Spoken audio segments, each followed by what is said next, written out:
Assalamualaikum warahmatullahi wabarakatuh. Selamat berjumpa kembali dengan saya pada mata kuliah Teknologi Formulasi Sediaan Padat.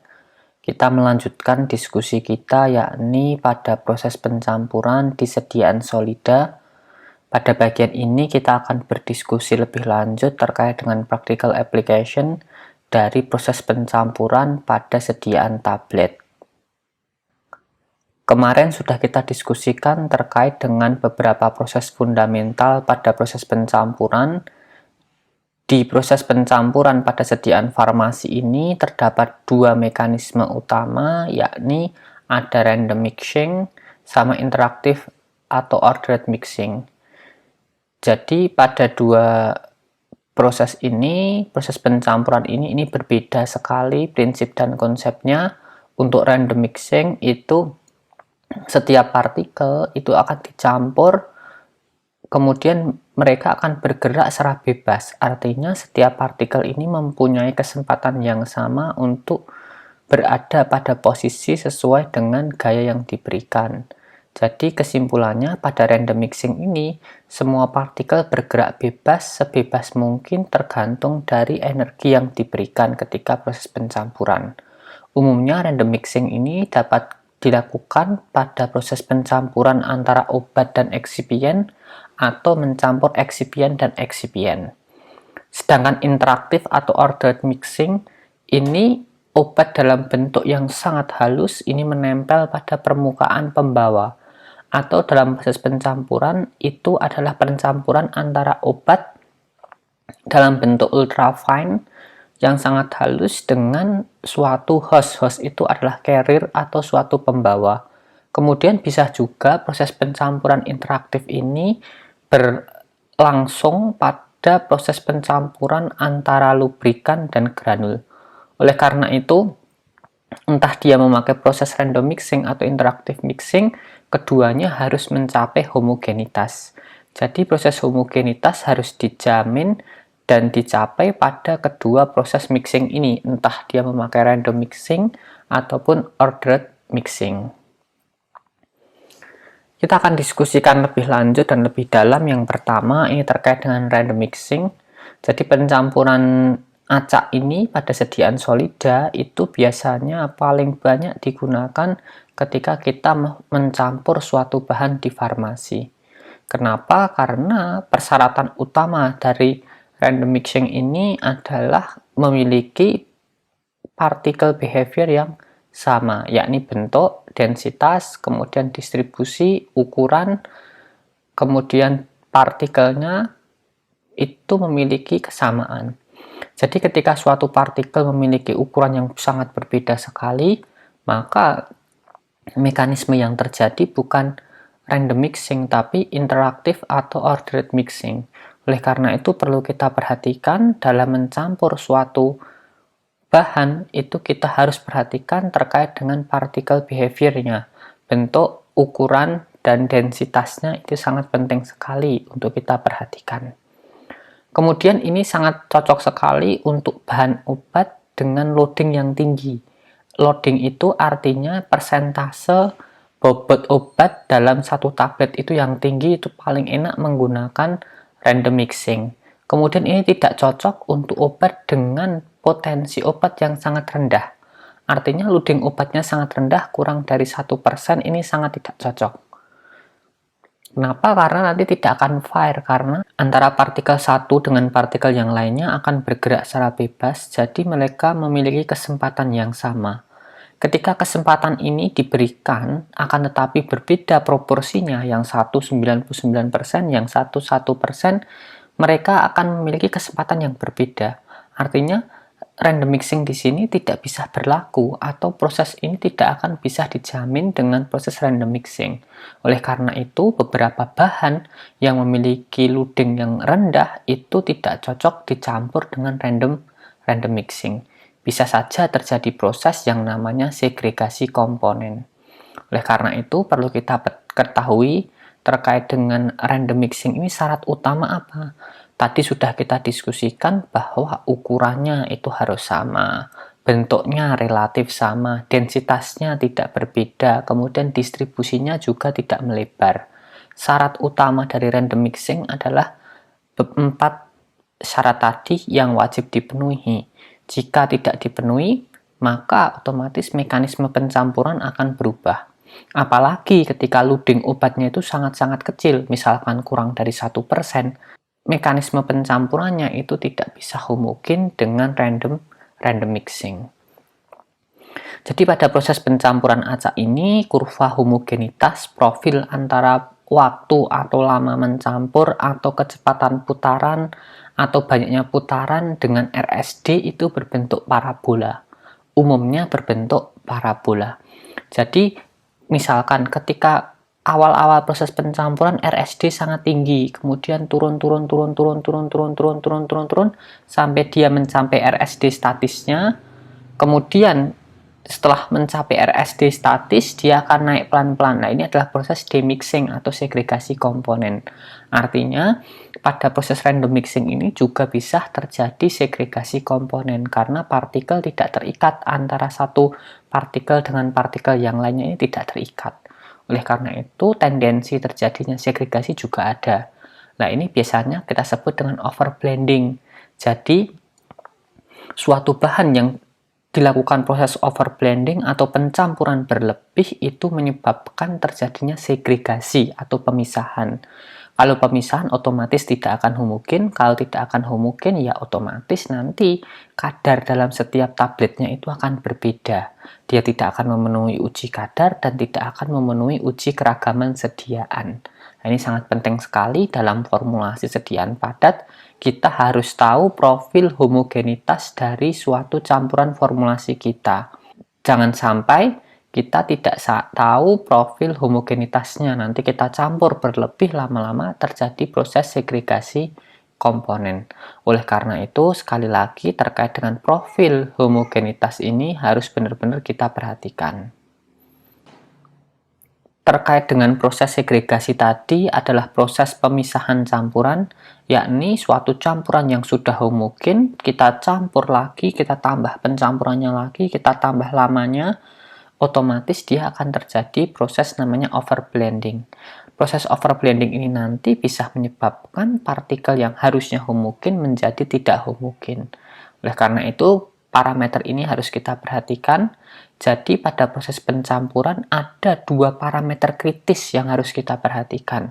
Yang pertama adalah lama mencampur, yang kedua kecepatan putarannya. 2 parameter kritis ini harus kita perhatikan, jangan sampai ini berubah ketika kita akan melakukan proses pencampuran. Yang ketiga, selain dari lama dan kecepatan, kita harus gunakan sistem alat pencampur yang sama.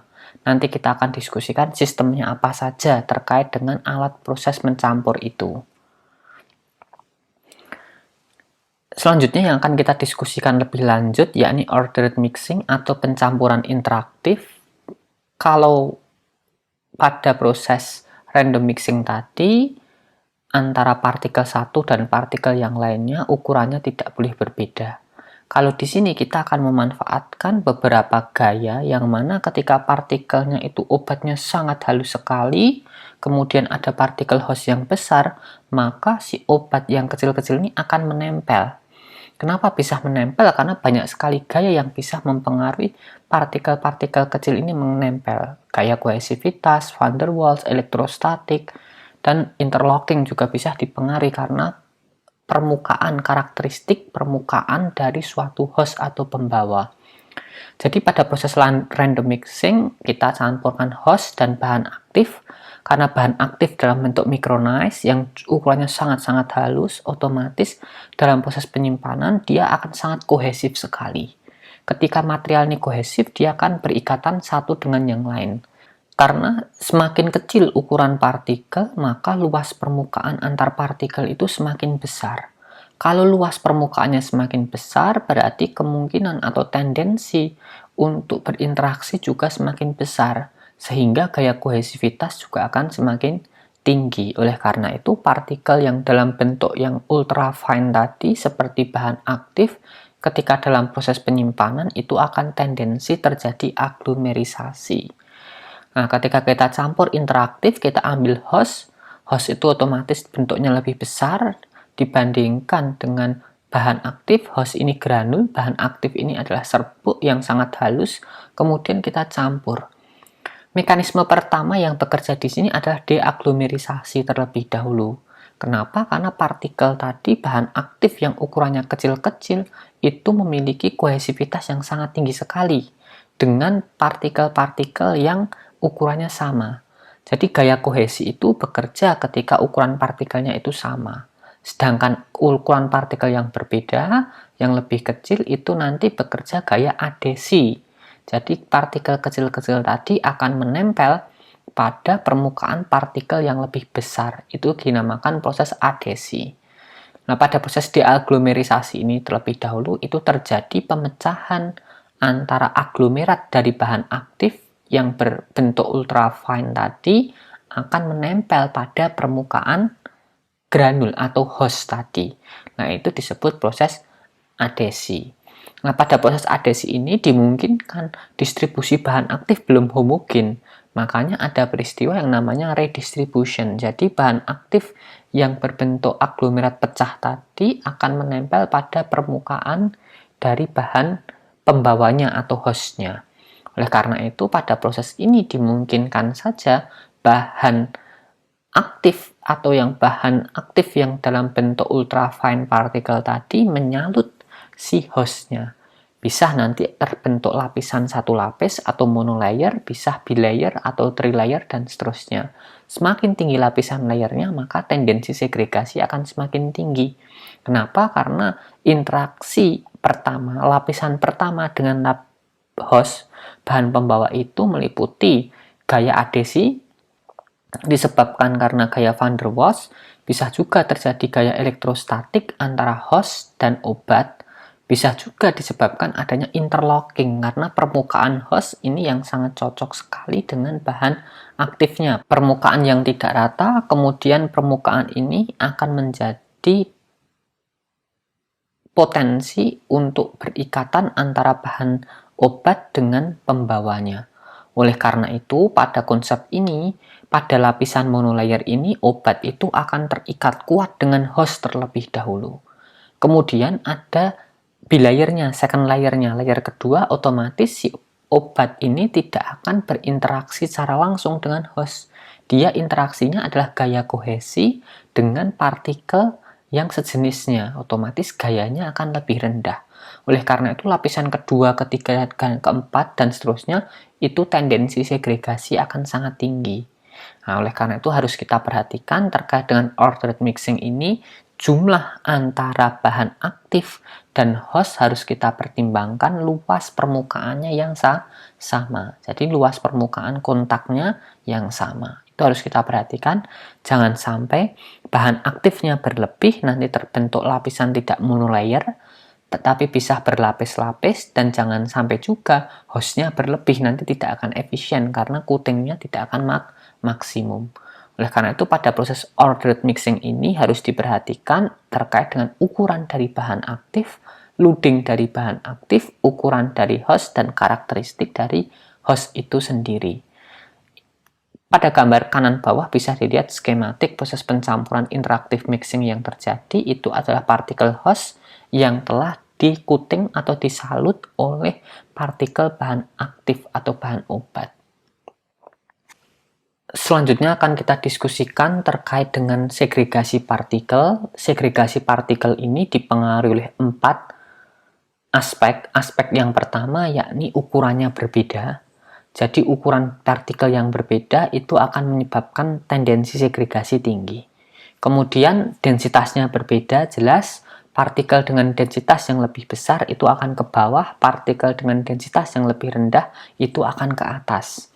Kemudian ukuran juga jelas, ukuran ini akan sangat menentukan sekali dari proses segregasi. Ukuran yang partikelnya lebih halus biasanya akan tendensi ke bawah, kemudian partikel yang lebih besar akan ke atas.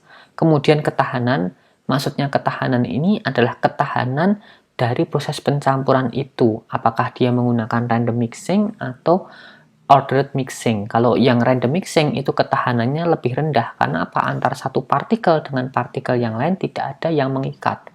Kalau interactive mixing atau ordered mixing itu antara satu partikel dengan partikel yang lain itu ada yang mengikat.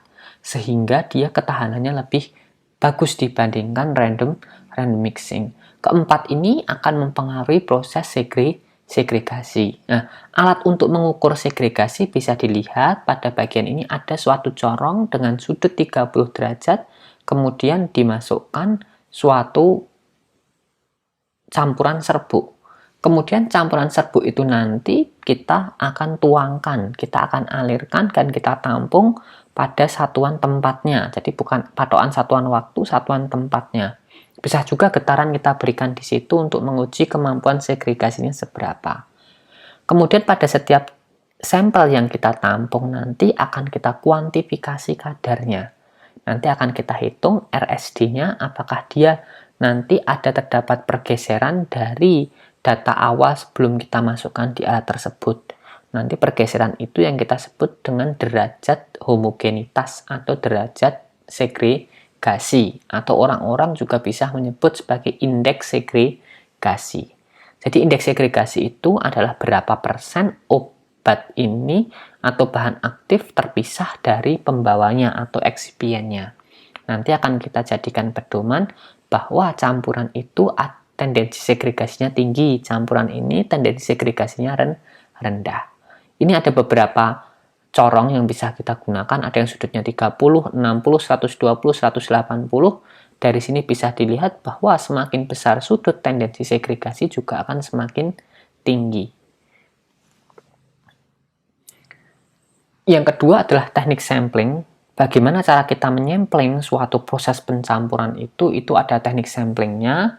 Yang jelas, kita harus pahami terlebih dahulu bagaimana proses mencampur itu terlebih dahulu. Ketika ada suatu vessel, ada suatu wadah, kita isi dengan suatu campuran antara bahan aktif misalkan dan bahan tambahan kita masukkan, kemudian kita akan mixing. Kita akan mixing, buffelnya mengaduk.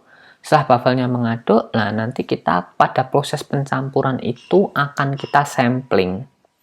Nah, kita pada proses sampling menggunakan prinsip golden rule.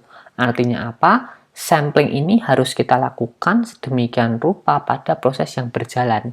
Jangan sampai kita memberhentikan alat ini. Kenapa? Karena kalau berhenti, kita akan mengganggu siklus dinamiknya. Kemudian golden rule yang kedua, yakni proses sampling ini bisa dilakukan sebanyak mungkin. Tapi harus kita perhatikan, semakin banyak sampel yang kita ambil, otomatis tidak akan efisien. Semakin sedikit, tidak akan interpretatif dengan apa yang kita sampling. Oleh karena itu, ada pendekatan statistik untuk melakukan teknik sampling pada proses pencampuran ini.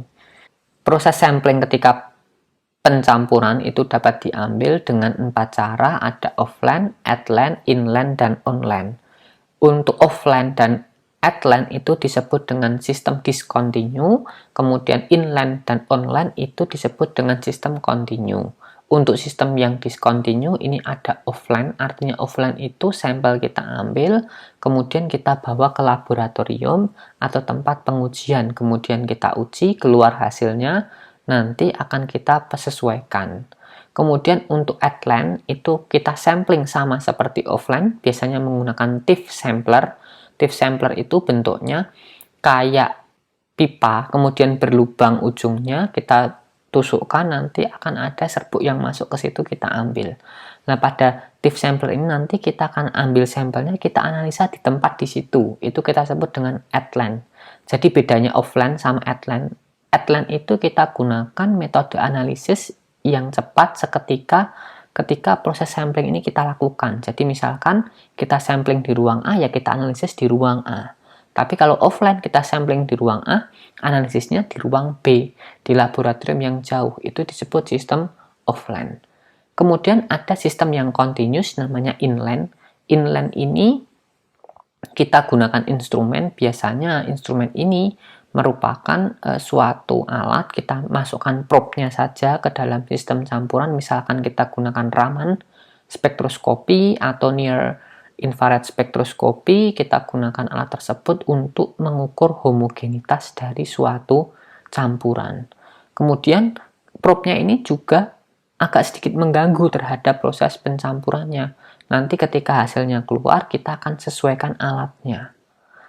Kemudian secara online ini berbeda lagi, lebih advance, ini sudah otomatis. Jadi ketika homogenitas ini tidak tercapai pada proses pencampuran, maka alatnya akan berhenti atau akan menyesuaikan terlebih dahulu terkait dengan kecepatan putarannya. Kemudian kalau ini sudah homogen, ya dia akan berjalan sebagaimana mestinya. Oleh karena itu, pada 4 proses sampling ini sangat berbeda sekali. Otomatis yang real time untuk koreksi terhadap proses pencampuran kita adalah sistem online. Kalau sistem yang kita discontinue tadi, otomatis kita koreksinya itu setelah hasil analisis didapat. Untuk sistem continue itu adalah koreksinya secara langsung, akan tetapi lebih real time pada proses online. Kenapa? Kalau misalkan terjadi penyimpangan, ya proses akan berhenti. Tapi kalau yang inline terjadi penyimpangan, ya kita tidak bisa mengkoreksi secara otomatis, itu manual, nanti kita akan koreksi sendiri. Oke, itu adalah beberapa cara menyempling dari suatu campuran. Kemudian kita akan bahas lagi terkait dengan jumlah sampelnya. Jadi jumlah sampelnya ini biasanya semakin banyak akan semakin bagus. Tapi kalau semakin banyak itu tidak akan efisien, harus dikurangi jumlahnya. Nah, proses sampling ini biasanya kita akan bisa menggunakan suatu diagram. Nah, diagram ini kita bagi-bagi menjadi suatu kuadran tertentu nanti yang akan kita gunakan untuk proses samplingnya. Biasanya pada proses sampling ini kita gunakan umumnya di industri farmasi menggunakan tip sampler umumnya. Untuk kuadrannya semacam ini, jadi misalkan dalam area sampling kita akan buat suatu kuadran-kuadran yang nantinya beberapa kuadran ini nanti akan kita jadikan sebagai tempat sampling untuk menginterpretasikan atau menggambarkan suatu populasi yang disampling tersebut. Kalau terlalu besar ya nanti tidak akan bagus. Kenapa? Kalau tidak semakin besar tidak akan bagus, tidak efisien waktunya, semakin lama. Kalau semakin kecil ya tidak bisa menggambarkan populasinya atau tidak evaluasi pada proses mixingnya tidak akan bisa menggambarkan dengan baik. Begitu juga kalau kita kelebihan terkait dengan jumlah yang disampling, itu juga akan berpengaruh terhadap proses samplingnya. Oleh karena itu kita harus sampling benar-benar pada pengawasan yang paling pas, yakni tidak terlalu banyak dan tidak terlalu berlebih. Misalkan dalam suatu wadah ini kita bagi menjadi 6 kuadran, pada akses horizontal, kemudian yang vertikal juga dibikin 6, ya pada proses sampling minimal kita ada 9 yang akan kita sampling atau sebesar 25%-nya. 25%-nya ini yang akan menjadi dasar kita untuk melakukan proses sampling. Kunci sukses pada proses sampling ini adalah reliability dan efisiensi. Artinya apa? Jumlah sampel itu harus reliable, bisa menggambarkan dari data populasinya pada proses pencampuran. Yang kedua, harus bersifat efisien, artinya semakin cepat semakin bagus. Jadi semakin banyak sampel juga tidak akan semakin bagus proses samplingnya. Untuk monitoring homogenitas itu ada beberapa teknik.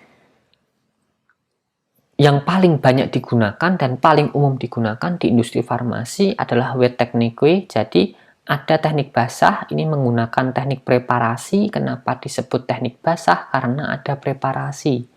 Terus kemudian akan dikuantifikasi, bisa menggunakan HPLC atau UV vis.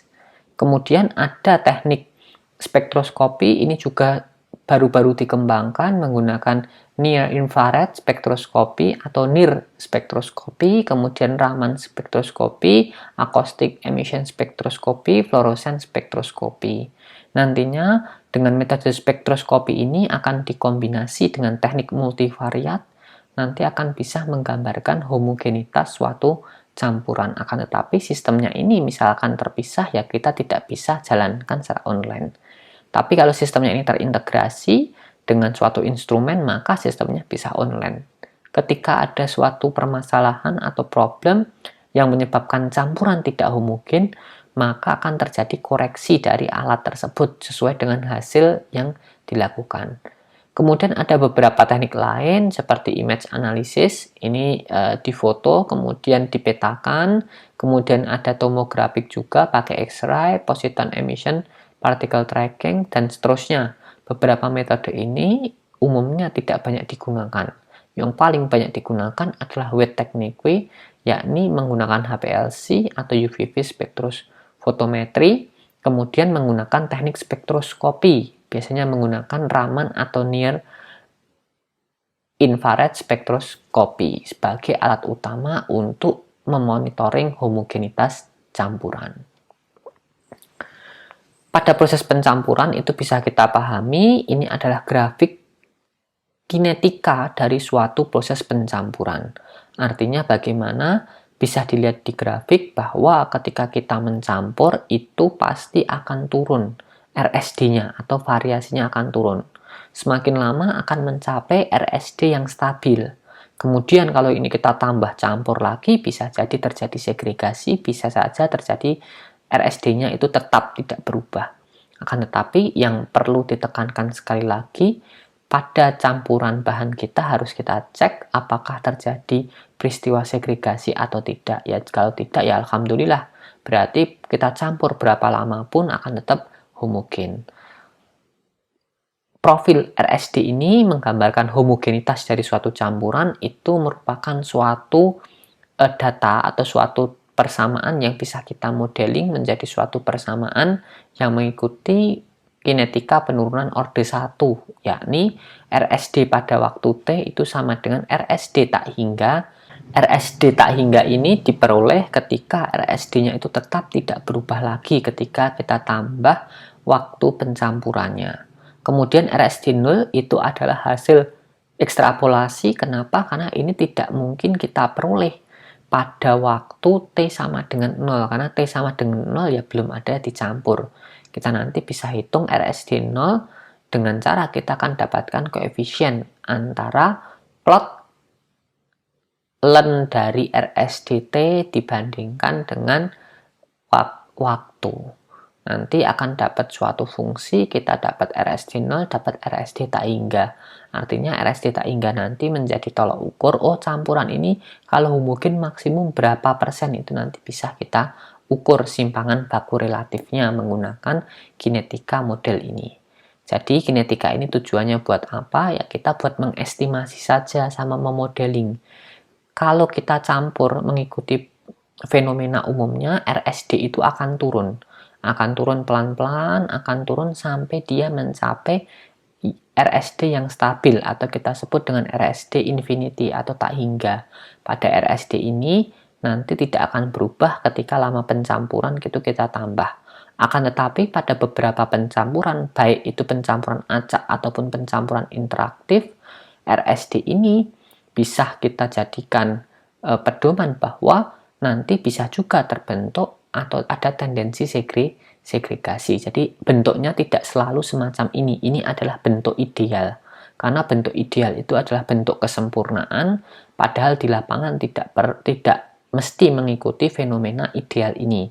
Karena namanya proses di lapangan banyak sekali variabel pemoderasi yang akan mengubah dari data kita. Persamaan ini nanti bisa kita plotkan atau kita bisa fungsikan atau kita bisa juga estimasi atau prediksi RSD pada waktu tertentu selama proses pencampuran. Ketika kita melakukan proses pengembangan obat, yakni obat itu kita kembangkan di laboratorium. Kemudian kita akan memproduksi di tempat produksi. Ini tidak semena-mena kita akan buat suatu obat itu dengan kondisi yang sama di laboratorium. Kenapa? Karena pada proses ini ada perbedaan alat, perbedaan kapasitas. Yang mana perbedaan kapasitas ini nanti harus kita perhitungkan secara seksama agar apa? Agar proses kritik dari parameter proses kritis yang kita lakukan ini tidak berpengaruh terhadap critical quality attribute dari suatu proses, terutama proses pencampuran, yaitu homogenitas. Jadi Pada proses pencampuran tadi, critical proses parameternya adalah lama mencampur dan putaran campurannya atau putaran alatnya. Kemudian critical quality attribute-nya adalah homogenitas atau RSD. Itu sangat penting ketika kita melakukan yang namanya perubahan dari skala lab ke skala yang lebih besar. Itu kita sebut dengan scale up teknologi. Pada scale up teknologi ini umumnya melewati 3 fase, yakni fase lab. Kemudian pada fase lab ini kita akan ubah 10 kali skala lebih besarnya. Kita akan pakai pilot scale, kemudian dari skala pilot ini akan kita ubah menjadi skala produksi 10 kalinya. Tujuannya buat apa? Agar efisien dibuat semacam scale up teknologi semacam ini. Kalau tidak, nanti langsung ditembak ke production scale, tak nanti 100 kali, ternyata datanya atau hasilnya berbeda. Ini sangat merugikan sekali ketika proses ini akan menjadi proses yang gagal. Terutama kemarin sudah kita diskusikan bahwa pencampuran itu adalah kunci pertama kita dalam mendesain suatu sediaan yang bermutu. Ketika pencampuran kita ini tidak homogen, otomatis sediaan kita itu tidak akan menjadi sediaan yang bermutu. Oleh karena itu, pencampuran ini harus kita kawal, benar-benar kita kawal, agar suatu campuran ini benar-benar homogen, baru kita lanjutkan ke proses selanjutnya. Ini sangat penting sekali. Proses scale up ini pasti akan dilakukan ketika kita memproduksi atau mengembangkan obat di laboratorium atau di R&D, kemudian kita ubah ke skala produksi. Nah, tadi sudah saya uraikan terkait dengan critical process parameter dengan critical quality attribute dari proses pencampuran. Pada scale up ini yang perlu kita perhatikan, ini ada suatu persamaan dari the fruit number. Itu bisa kita hitung bahwa F atau fruit number ini sama dengan RPM. RPM itu kecepatan putarannya dikalikan radius. Radius ini bisa jari-jari atau diameter. Kemudian dibagi dengan percepatan gravitasi. Kalau kita melakukan scale up, artinya kita ubah dari skala lab ke skala produksi, otomatis alatnya juga akan berbeda. Tidak mungkin alatnya sama. Misalkan skala lab kapasitas 1 kilo, diproduksi kapasitasnya ternyata dia 100 kilo, itu akan berbeda. Otomatis kita akan ada penyesuaian. Penyesuaiannya bukan putarannya kita samakan, bukan lamanya kita samakan, tidak. Tapi yang akan kita sesuaikan yakni adalah fruit number-nya atau nilai F-nya. Jadi kunci scale up pada proses pencampuran adalah nilai F yang sama. Jadi F awal dengan F akhir ketika alatnya ini berubah itu harus memiliki nilai yang sama. Sekali lagi, F ini ditentukan dari RPM kuadrat, kecepatan dikuadratkan, dikali dengan radius, dibagi dengan percepatan gravitasi. Untuk proses scale up ini harusnya F pada kondisi awal dengan F pada kondisi akhir itu harus sama. Itu kita nanti akan menghasilkan suatu campuran yang homogen. Kalau misalkan di lab ini sudah homogen, kita kondisikan kondisi yang sama nanti akan homogen. Umumnya yang akan kita ubah bukan lama proses pencampurannya, akan tapi kecepatan mencampurnya yang akan kita ubah. Ini adalah contoh perhitungan. Misalkan ada suatu kasus pada proses pencampuran A itu menggunakan RPM 20 revolution per menit. Jadi dia diputar 20 kali dalam 1 menitnya. Kemudian di scale up, ini akan di scale up 10 kali kapasitasnya. Misalkan ini dari skala lab ke skala produksi. Nah, pertanyaannya apakah ini membutuhkan penyesuaian RPM yang baru? Jawabannya jelas iya. Kenapa? Karena alat yang baru itu lebih besar. Karena lebih besar, dia otomatis memiliki gaya sentrifugal dan sentripetal yang berbeda dengan alat yang kecil, walaupun kecepatan putarannya ini sama. Oleh karena itu, harus kita hitung nilai fruit number-nya. Untuk FA itu harus sama dengan FB, sehingga RPMA kuadrat dikali dengan RA dibagi dengan G itu harus sama dengan RPMB kuadrat dikali dengan RB dibagi G. Untuk mempersingkatnya, untuk mencari RPMB itu bisa kita peroleh dengan akar dari RPMA kuadratnya dikalikan RA dibagi RB.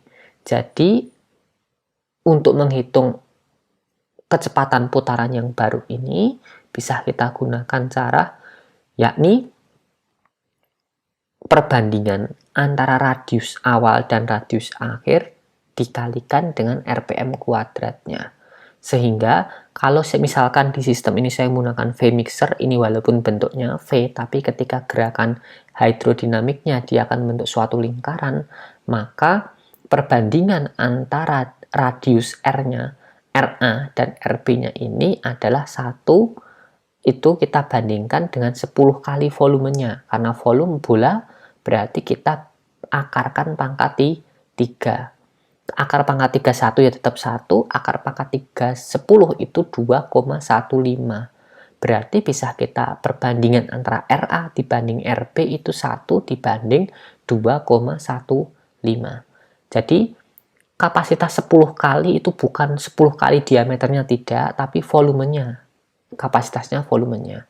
Otomatis bisa kita hitung jari-jari atau radiusnya yang pertama itu 1 angkanya, kemudian radius alat yang kedua ini adalah 2,15, itu akan meningkat 10 kalinya. Kemudian akan kita hitung RB-nya, RPM di B-nya itu sama dengan RPM A kuadrat 20 kuadrat, kita kalikan 1 dibagi 2,15 sehingga kita peroleh 13,64 rpm. Jadi misalkan kita campur 14 rpm, ini sudah bisa mencapai homogenitas. Tapi kalau kita campur 20 rpm, kita tidak ada justifikasi terkait dengan overblending atau segregasi komponen, ya nanti campuran kita ini bisa terjadi proses pemisahan. Ini sangat dramatis sekali, alatnya sama, kemudian kecepatan putarannya sama, lamanya sama, ternyata terjadi proses overblending atau segregasi. Akan tapi jika tidak terjadi proses segregasi, ini relatif lebih aman karena kita menggunakan sistem V-mixer. Sebelum kita lanjut ke proses selanjutnya, yakni terkait dengan alat-alat yang akan kita gunakan pada proses pencampuran ini, bisa kita manfaatkan terkait dengan apa? Terkait dengan kita membuat suatu sediaan dengan dosis yang kecil. Jadi ketika kita melakukan pencampuran suatu sediaan dengan dosis yang kecil tadi, kita bisa lakukan dia dengan dua cara.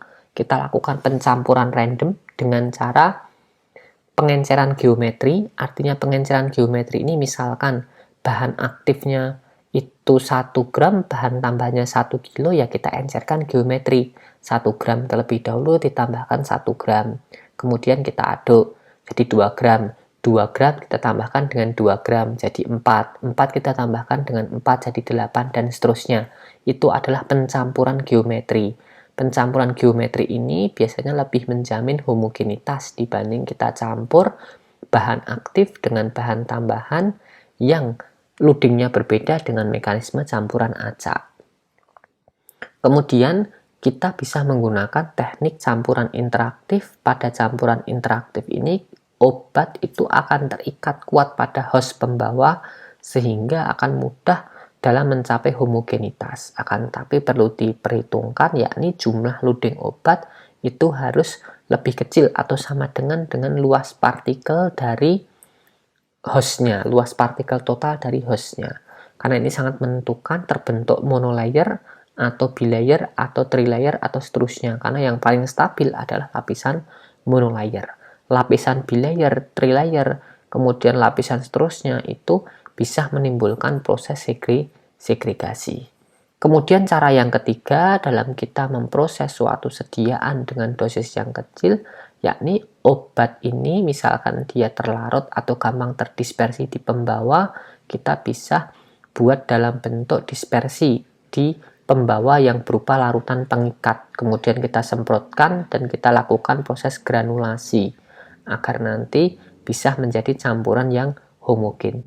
Jadi ada 3 cara ketika kita melakukan suatu proses pencampuran terhadap bahan aktif yang dosisnya sangat kecil, ada 3 cara. Yang pertama tadi kita bisa gunakan random mixing, tapi dengan catatan kita akan campur berdasarkan geometri. Jadi percampuran geometri atau pengenceran geometri. Kemudian bisa juga kita gunakan interactive mixing, bisa juga kita embeddedkan si bahan aktif ini dalam bahan pengikat, kemudian kita semprotkan untuk menjamin homogenitasnya. Kemudian selanjutnya kita akan bahas lebih lanjut terkait dengan tipe-tipe alat pencampur yang ada di industri farmasi atau laboratorium. Yang pertama cube mixer. Kalau cube mixer ini namanya cube, bentuknya ini adalah seperti kotak atau seperti kubus, itu namanya cube. Kemudian nanti pada porosnya itu akan ada suatu tuas kemudian diputar. Jadi prinsipnya tumbler, dia akan berputar seperti itu. Kemudian tipe alat yang kedua ini ada V mixer, jadi bentuknya V. Kalau cube tadi itu ujung-ujungnya relatif banyak, jadi ada 8 sudut yang memungkinkan si bahan yang kita campur itu terjebak pada ujung-ujungnya tersebut.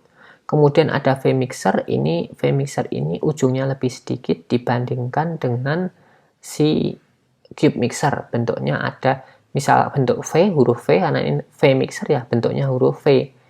Nah, itu berbeda mekanisme dengan si cube mixer tadi, tapi secara umum karena ini pencampurannya bersifat semacam tumbler, jadi yang berputar adalah alat pencampurnya, bukan wadahnya di luar itu yang berputar, maka mekanisme yang paling dominan adalah difusi, diikuti dengan konveksi, kemudian geseran ini adalah mekanisme yang paling tidak dominan. Kemudian ada cone dan double cone, ini alat pencampurnya hampir sama dengan yang lain, cuma bentuk geometrinya saja yang berbeda. Kemudian ada low shear mixer, ada high shear mixer.